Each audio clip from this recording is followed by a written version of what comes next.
ఆయుర్వేదంలో పక్షవాతం యొక్క లక్షణాలను తగ్గించే ఔషధ మూలిక ఉందని మీకు తెలుసా? ఏంటి షాక్ అవుతున్నారా? అవును, మీరు విన్నది నిజమే. మరి అదేంటో తెలుసుకోవాలంటే ఈ వీడియో చూడాల్సిందే. అదే కసివింద. దీని శాస్త్రీయ నామం కాసియా ఓసిడెంటాలిస్.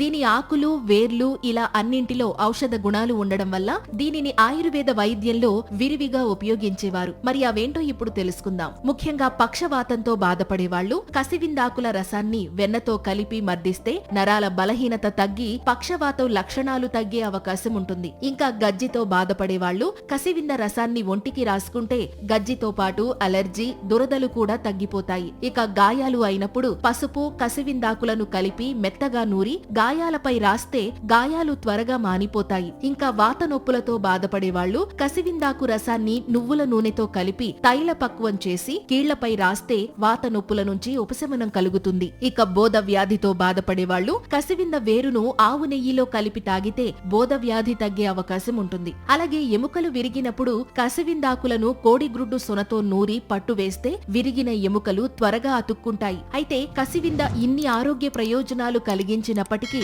దీనిని ఉపయోగించే ముందు ఆయుర్వేద వైద్యుని సలహా ఖచ్చితంగా తీసుకోవాలి. ఈ సమాచారం మీకు నచ్చినట్లయితే ఈ వీడియోని లైక్ చేసి మీ ఫ్రెండ్స్ అండ్ ఫ్యామిలీ మెంబర్స్ కి ఇప్పుడే షేర్ చేయండి. ఇలాంటి మరిన్ని హెల్త్ వీడియోస్ కోసం వెంటనే మా ఛానల్ ని సబ్స్క్రైబ్ చేసుకోండి. Thank you.